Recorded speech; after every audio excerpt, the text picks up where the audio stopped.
Bonjour, bienvenue sur mon podcast créatif. Moi, c'est Anna, mais vous pouvez me retrouver sur les réseaux sociaux sous le pseudo Enabis, principalement sur Instagram et Ravelry. Aujourd'hui, nous sommes le 7, le 8, je ne sais plus. En tout cas, on est dans la première semaine d'août. J'essaye de reprendre un rythme de podcast où j'enregistre vers la fin de semaine, comme ça vous l'avez pour le week-end. Et puis voilà, j'ai l'impression que j'ai un petit peu plus de matière que les autres fois. Mon mojo tricot est définitivement revenu. Et pour cause, aujourd'hui on va parler d'un projet terminé. On aura 3 projets en cours, dont 2 nouveaux. Et on aura même de la couture. Ouais, même moi j'ai du mal à y croire. Et puis comme ça a eu l'air de vous plaire la dernière fois, je vais continuer un petit peu sur mes recommandations. Puis cette fois-ci, j'ai fait une petite sélection, j'ai 2 recommandations, mais qui sont uniquement en français. Et ben c'est parti pour l'épisode numéro 45.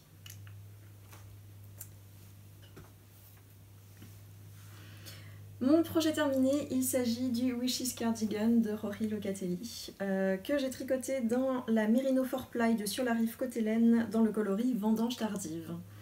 Je vais même pouvoir le passer pour vous montrer ce qu'il donne. Donc c'est un gilet que moi j'ai tricoté en taille 5 de mémoire pour pouvoir accommoder l'échantillon, parce que je crois que l'échantillon de Rory Locatelli, il était de 20 mailles pour 10 cm en 3,5 en fingering. Autant dire que moi je l'avais pas, j'étais à 26 il me semble.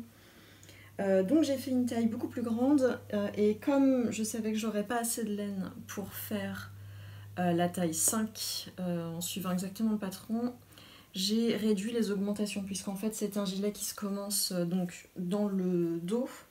On crée en fait tout le raglan, mais on s'arrête ici en fait. Donc on fait tout le dos et les deux épaules en raglan jusqu'à la séparation des manches. Et quand on sépare pour les manches, on vient en fait relever les mailles tout au long de notre raglan pour créer les deux devants. Et on fait des grandes augmentations. On fait sur un rang, on fait plein d'augmentations. On les voit un tout petit peu ici. Et elles vont jusque dans le dos, si vous voyez le dos mais vous avez également la ligne d'augmentation ici. Normalement en fait il y en a 3 des lignes comme ça, ce qui fait que le gilet va de plus en plus en évasé. Moi, vu que j'avais pas forcément envie d'avoir un gilet évasé, je voulais juste quelque chose qui tombe comme ça. J'ai fait qu'une seule ligne d'augmentation, ce qui fait que du coup en fait j'avais quand même pas mal de reste. Hop. Ça c'est ce qui me reste, sachant que avec j'ai aussi rajouté un petit peu de choses dans ma couverture au crochet et dans ma couverture, ma memory blanket, ma couverture de reste en tricot.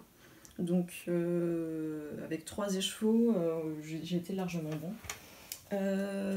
Les manches sont peut-être un peu larges.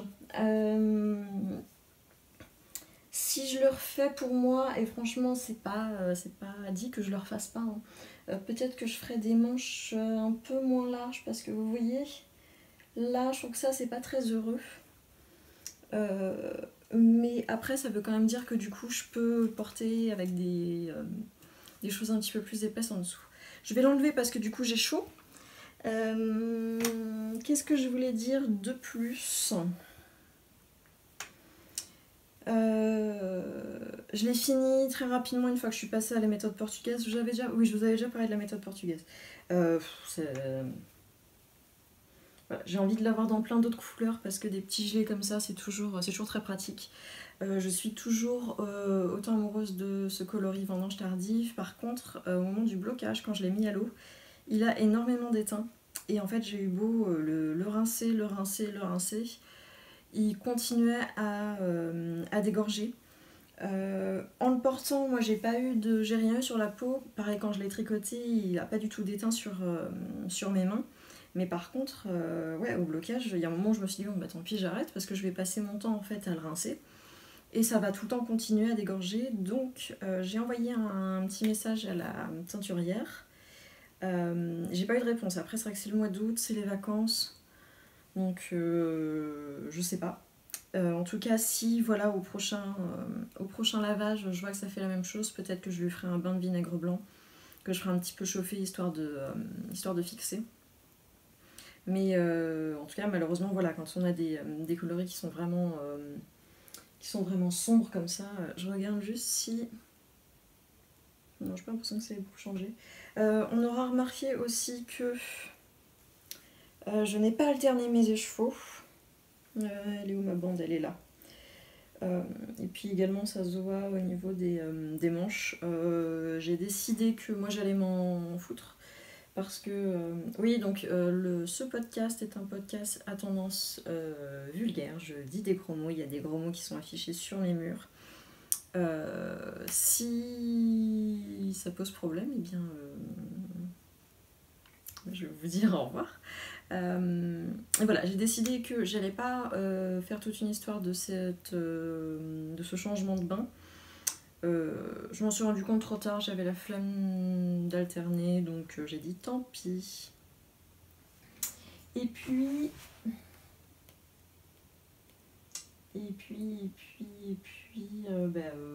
voilà. Vous allez très rapidement le revoir sur mes aiguilles dans une autre couleur, puisque j'ai une amie qui m'a demandé un gilet et qui aimait beaucoup ce modèle. Donc incessamment sous peu, vu la vitesse à laquelle je vais sur mes autres projets, il devrait réapparaître. Ensuite, mes projets en cours. J'ai terminé ma première chaussette. Je l'avais déjà terminée la semaine dernière, non? Je sais plus. Enfin, la semaine dernière, l'épisode précédent.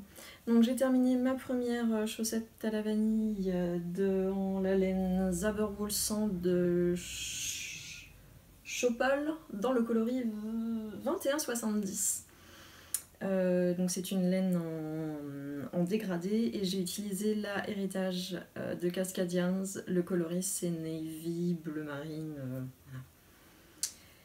J'ai commencé la deuxième et je pense malheureusement que on voit bien en fait là la balle est partie. On voit bien là, que le dégradé continue. Je doute que je puisse revenir jusqu'à ça en haut de cette deuxième. Parce que du coup, là. En fait, le dégradé, du coup, il va donc de l'aqua au vert, au bleu. On arrive sur ce rose et en fait sur ce rose, après on repart dans l'autre sens. Donc on va repartir dans ce sens-là. Là, vu où j'en suis, voilà, je pense que j'arriverai peut-être au vert, mais certainement pas à l'aqua. Donc je sais pas si du coup je fais une troisième chaussette. Et puis, parce que vu qu'en plus c'est de la single, je me dis qu'il y a moyen qu'elle troue rapidement. Donc avec 3 chaussettes, je pourrais peut-être plus tourner pour qu'elle tienne plus. Je sais pas trop. En même temps, faire 3 chaussettes, c'est stupide parce qu'en vrai...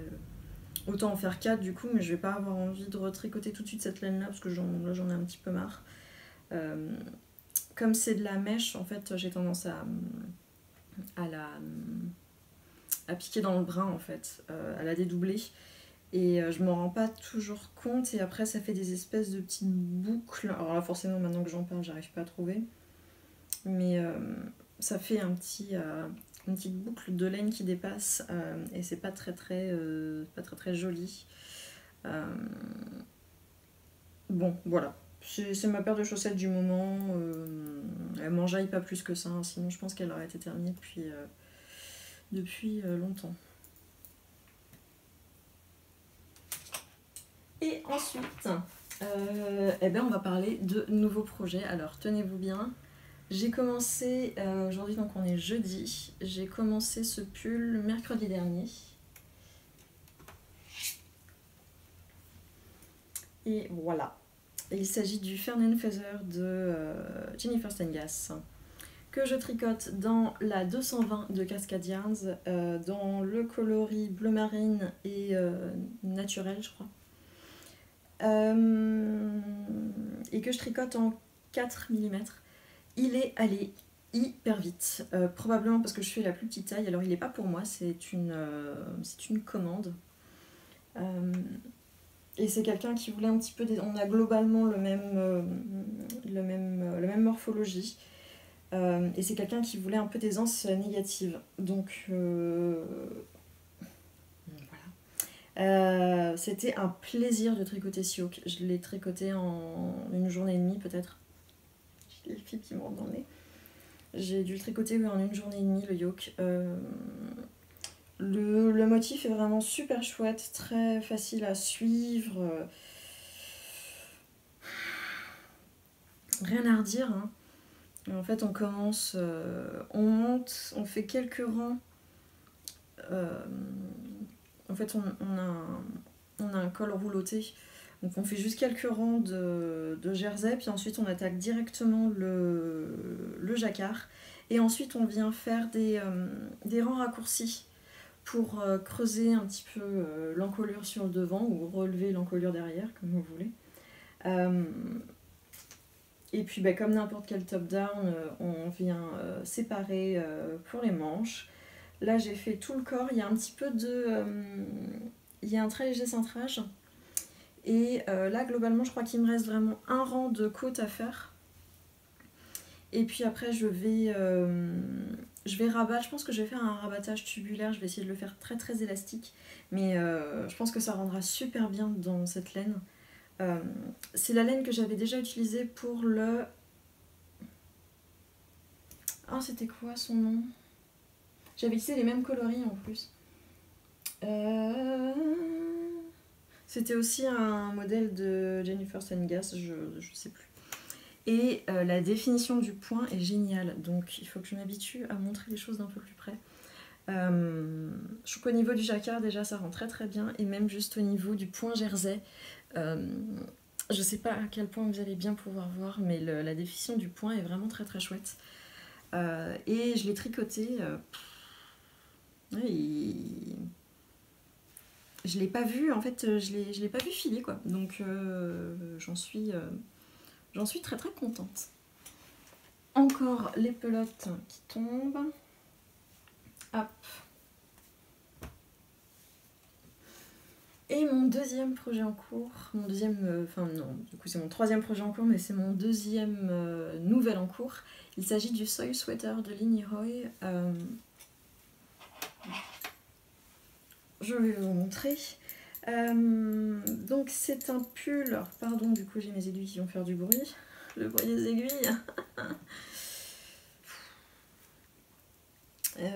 C'est un pull en raglan, assez boxy, et qui en fait se compose de 4 couleurs, donc il y a 4 grosses bandes de couleurs. Je tricote la taille 1. Alors là c'est pas les aiguilles, c'est qu'en fait j'ai utilisé mes 3, je tricote en 3,75 et non pas en 5. Simplement que j'ai utilisé mes 3,75 pour faire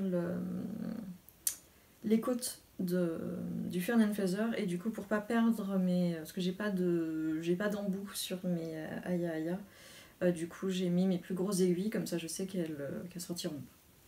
Bref, on s'en fout un peu. Je le tricote dans les laines Woke Collection que j'ai acheté chez Steven & Penelope à Amsterdam. Pour les coloris, ça c'est Hay Grey de mémoire.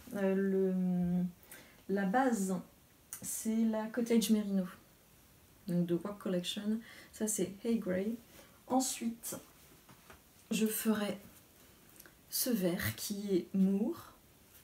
Puis ce vert foncé bleu, il y a plein de couleurs dedans, qui est Petroleum, et ensuite je finirai par Claret. Donc si j'essaye de vous les mettre bien comme il faut, ça nous fera quelque chose comme ça. Là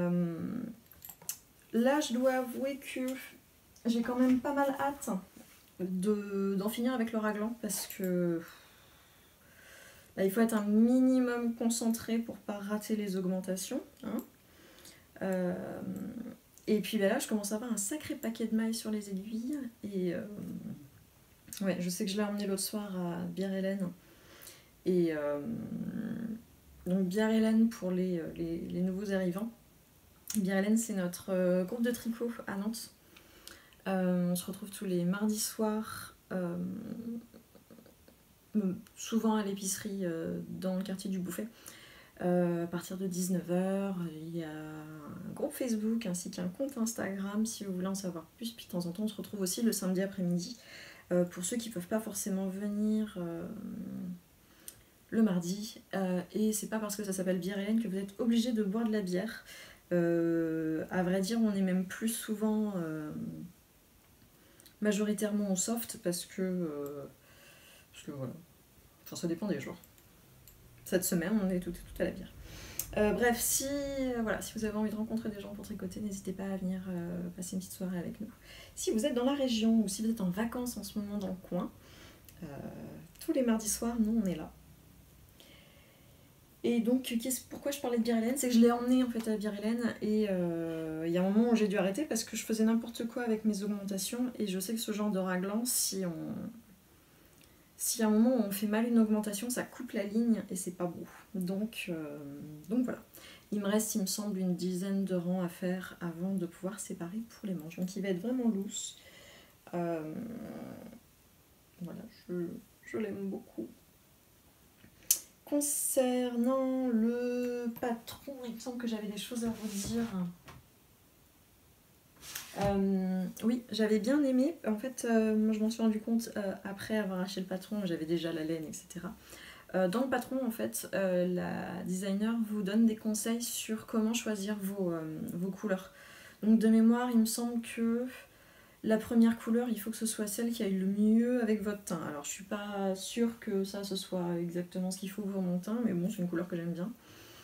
La deuxième couleur, il faut que ce soit une couleur qui pète, que ce soit un petit peu le flashy, parce qu'en plus c'est la couleur en fait que vous allez avoir sur la poitrine.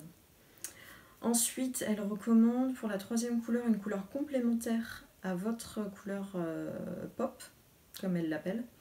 Et la quatrième, je fais tout ça de tête, donc je suis pas très sûre de ce que je raconte. Il me semble que c'est ça. Et la quatrième, elle recommande une couleur plutôt sombre, parce que comme ce sera sur la taille, ça permet d'affiner. Et ben, mine de rien, en fait, ça m'a bien aidé pour valider mes choix de couleurs. Parce que c'est vrai que en fait, j'ai passé pas mal de temps à regarder les projets qui avaient déjà été faits sur Ravelry. Et il y a des fois où les choix de couleurs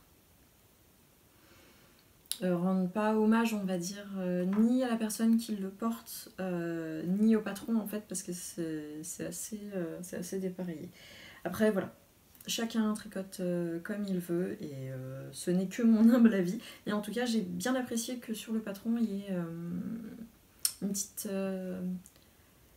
aide au niveau du choix des couleurs. Et c'est donc tout pour... Enfin, tout. J'ai quand même quasiment fini le corps d'un pull en une semaine, donc je vais pas dire que c'est tout. J'ai quand même bien avancé cette semaine. Là, comme on arrive en août, c'est le moment où il faut que je réfléchisse à mes projets, mes cadeaux de Noël. Et notamment, cette année, j'ai envie de tricoter une couverture pour mon grand-père, qui est en maison de retraite et qui a souvent froid. Et du coup, je me dis qu'une couverture, c'est quelque chose qui pourrait être pas mal. Maintenant, il passe de plus en plus de temps vraiment assis, donc en plus, j'imagine qu'on se refroidit beaucoup. Enfin, moins on bouge, plus on se refroidit. Donc bref, j'aimerais lui tricoter une couverture, mais j'ai encore du mal à trouver un modèle qui me plaît, parce qu'en fait, j'aimerais bien quelque chose de sobre, mais pas trop, un truc où je vais pas non plus m'ennuyer à le tricoter, et en même temps, j'ai pas envie de recommencer la galère de la couverture pour ma nièce que j'avais fait il y a 1 an, j'étais encore dedans, je crois, elle m'a pris 6 mois, je crois, à faire cette couverture. Parce qu'au niveau des points, c'était un peu trop... Parce que j'ai trouvé des couvertures avec des points qui étaient très jolies. Mais il faut que ce soit un projet un petit peu zéro cerveau pour que ça marche bien. Donc si vous avez des recommandations, je suis preneuse, notamment aussi quelle épaisseur de laine prendre. Je me disais peut-être prendre de la Decay pour que ce soit pas non plus trop lourd. Je veux pas faire une couverture immense parce que il n'y a pas besoin. Je sais que maintenant il est un peu plus en fauteuil roulant. Donc je veux pas non plus que ça déborde. Enfin que.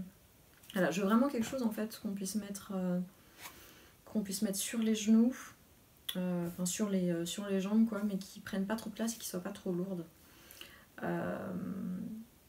Et puis il faut aussi qu'elle soit en superwash pour qu'elle soit facilement lavable. Donc je me disais peut-être un mélange mérino coton, pas coton, mérino nylon, ça pourrait être pas mal.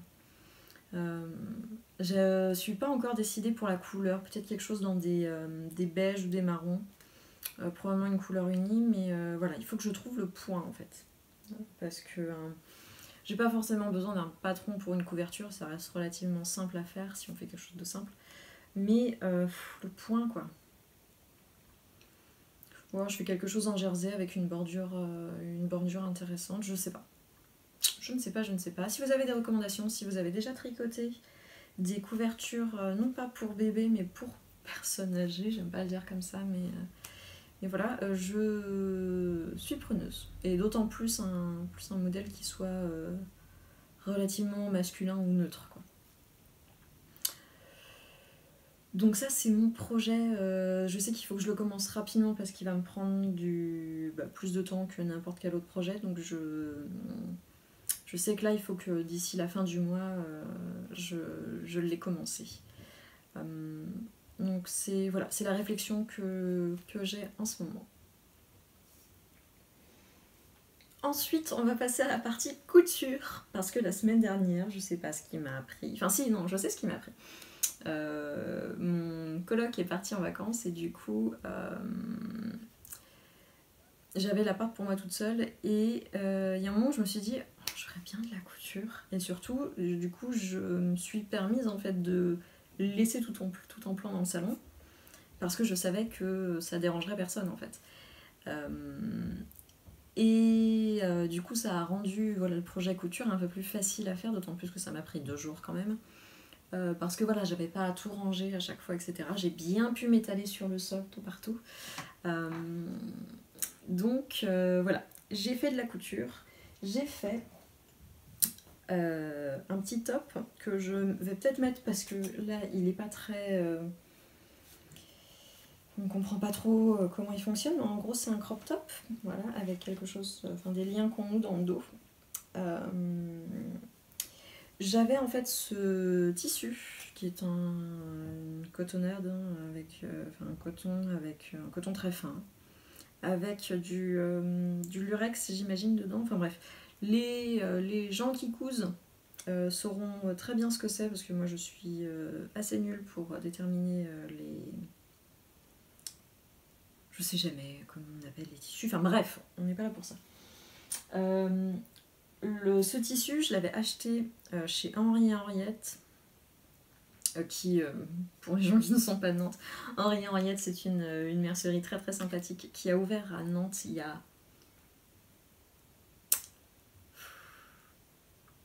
J'ai envie de dire au moins 9 ans, parce que moi je l'ai depuis 9 ans, ce tissu. 8-9 ans, je pense. 8 ans, on va dire 8 ans pour être... Bref. Donc ça faisait un moment que je l'avais. C'est une mercerie qui n'est pas donnée, hein, qui a des choses très originales. Et donc du coup, voilà, on paye un certain prix pour les tissus. Et j'avais jamais rien fini en fait avec ce tissu. Et pourtant, voilà, j'aimais beaucoup l'imprimer. Et donc je me suis dit, aujourd'hui, today's the day. Aujourd'hui c'est le jour où toi, petit maître de tissu, tu vas devenir quelque chose. Et donc, j'ai pas coupé tous mes fils, donc. Et donc j'ai fouillé un petit peu sur internet, je me suis dit que ça serait sympa de faire un petit crop top. Donc j'ai fouillé un petit peu et je suis tombée sur le blog de The Felted Fox, qui est un blog en anglais, et qui avait un patron gratuit qui s'appelait le Wrap Crop Top, qui avait 11 pages, je pense, à imprimer pour le patron. Et ça avait pas l'air trop compliqué, je me suis dit. C'est bon pour moi.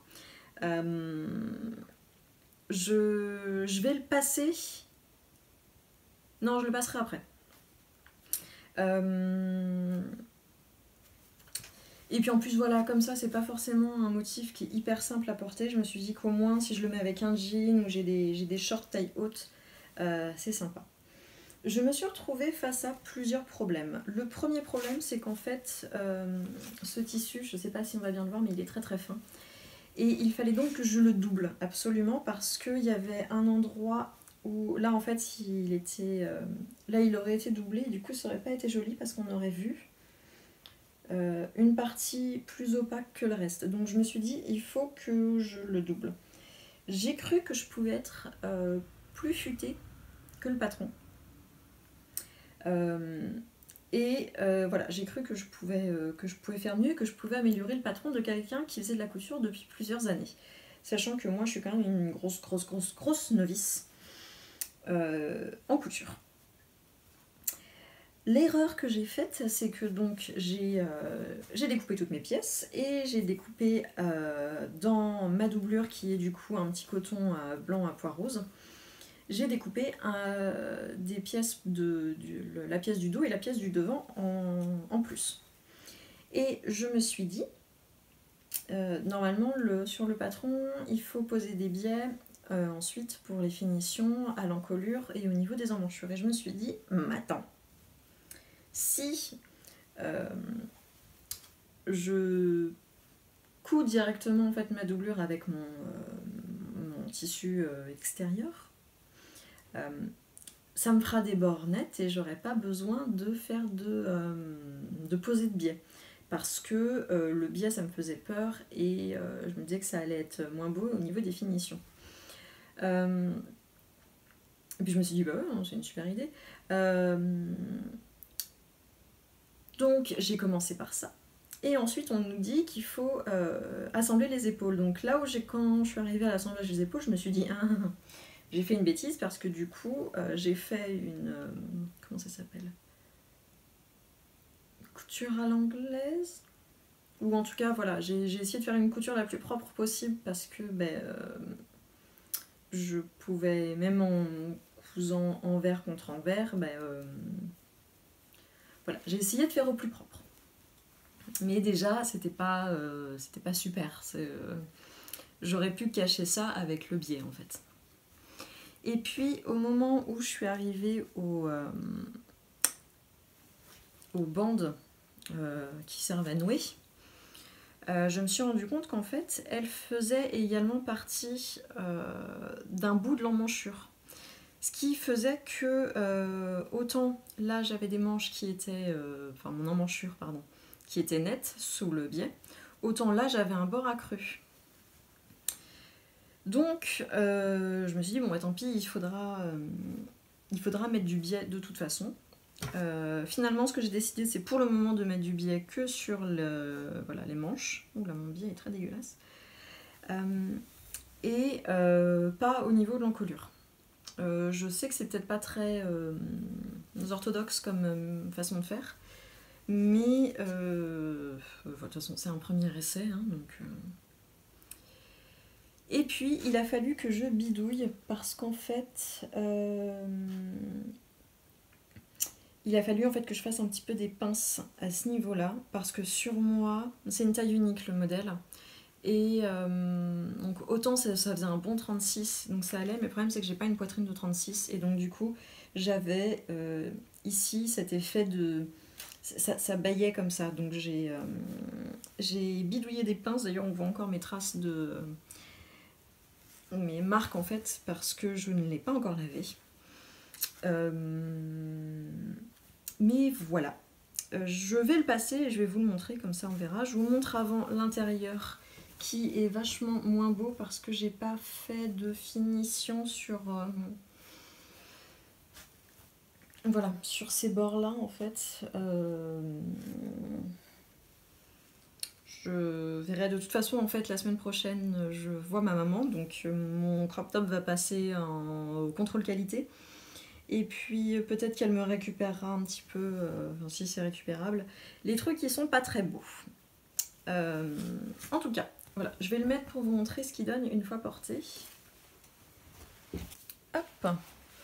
Donc voilà le crop top une fois porté. Il est probablement un peu trop grand du coup ici. En fait, on peut un petit peu tricher avec le twist. Vous remarquerez que du coup, là, il baille encore un petit peu. On voit le soutien-gorge qui est un peu dommage. Mais en fait, qu'est-ce qui s'est passé? Je crois qu'en fait, j'ai posé un premier biais avant de me rendre compte qu'il faudrait faire des pinces. En fait, quand j'ai posé le biais, sans le biais, il tombait plutôt bien. Avec le biais, il commençait vraiment à bailler. Et du coup, il a fallu que j'enlève mon biais et pour faciliter en fait ma couture, j'avais déjà coupé un petit peu le bord de mon tissu au milieu de ma pose du biais pour faciliter en fait le retour du biais. Je sais pas si tout ça se comprend parce que j'utilise probablement pas les bons termes, je ne suis pas du tout couturière. Mais voilà, donc je pense qu'en fait j'ai un côté qui est légèrement plus court que l'autre et c'est peut-être pour ça que celui-ci baille plus que celui-ci qui au final tombe plutôt bien. Ce que j'aime bien, c'est que du coup dans le dos en fait il y a un peu ce rond un peu qui vient redescendre sur le nœud un petit peu, je trouve ça assez joli. Là, bon, ça me fait un peu dessin en pointe, un peu type années 50 peut-être, mais bon. En fait, voilà, ce que j'aime bien, c'est que je peux un peu tricher avec le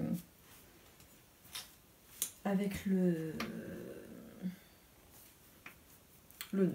Bref. Voilà ce qu'il donne. J'en suis plutôt contente en fait.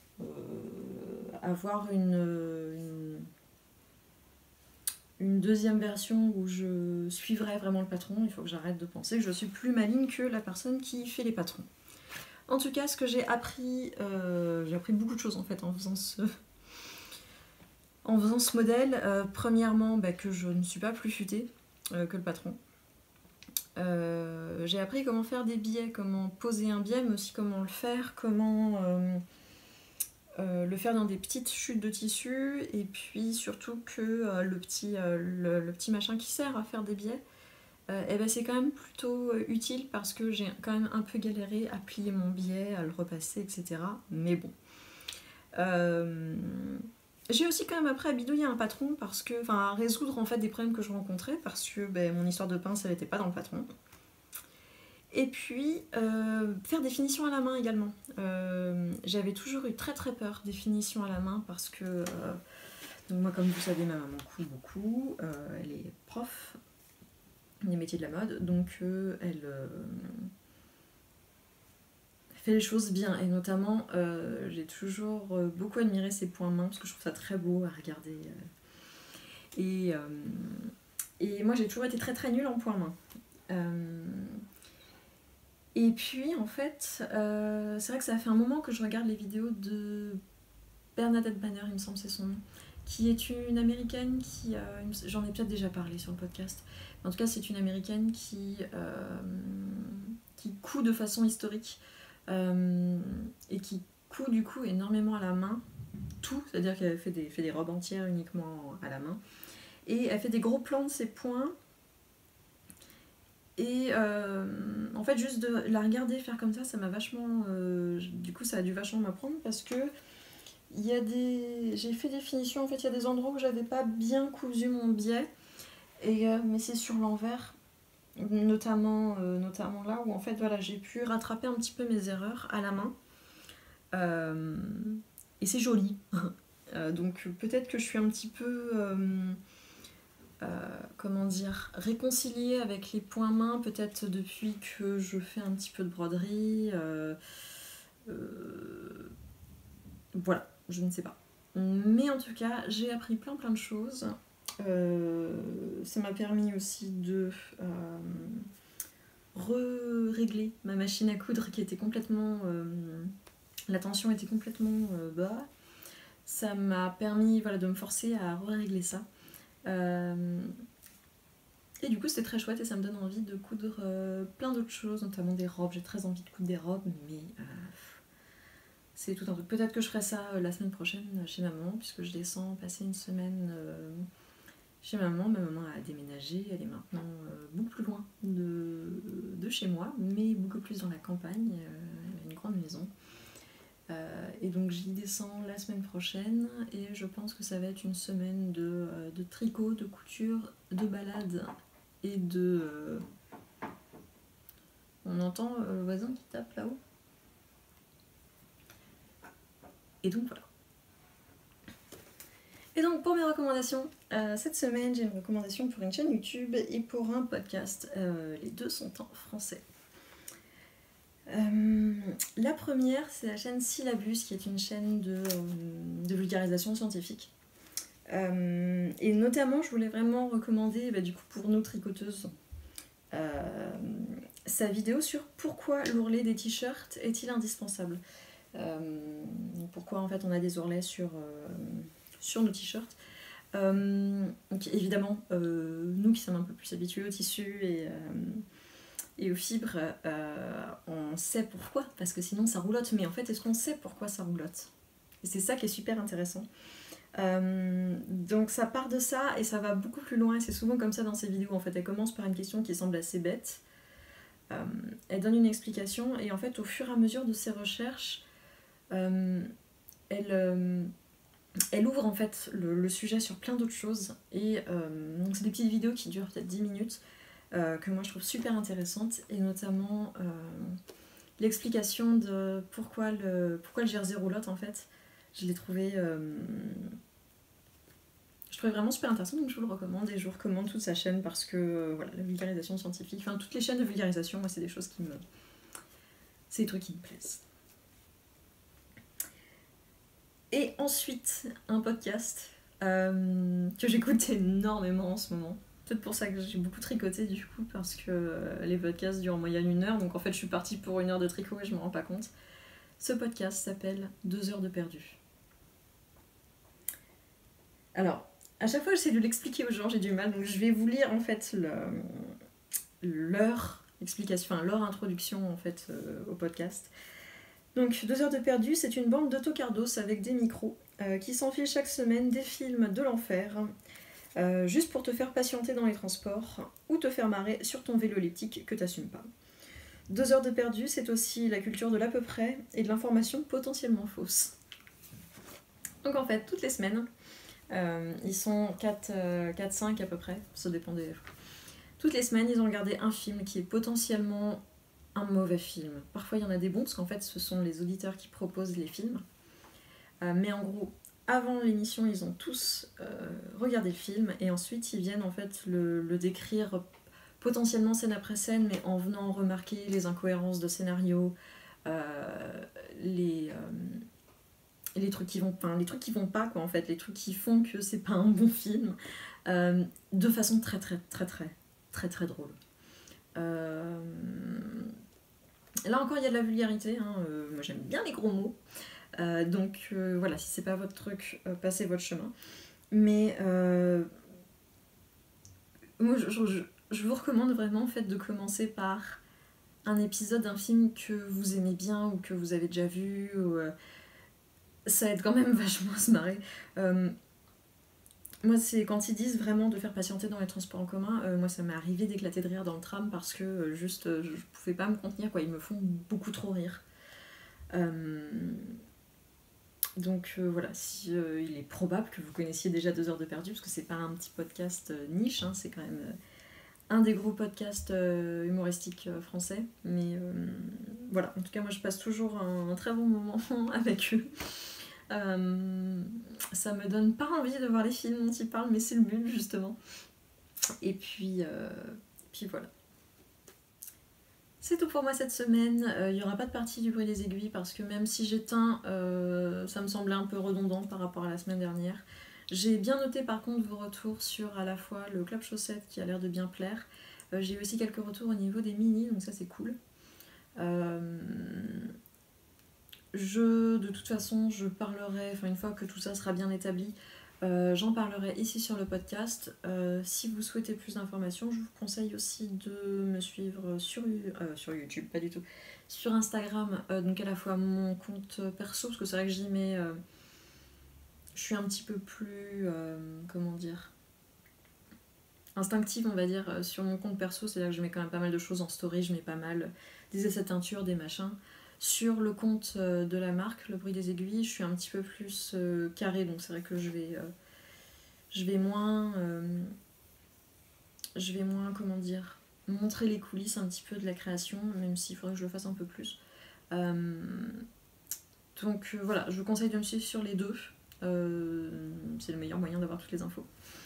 Et puis également en fait si vous mettez la boutique en favori, c'est quand même plus simple pour vous sur Etsy pour la retrouver, et vous pouvez être tenu plus facilement au courant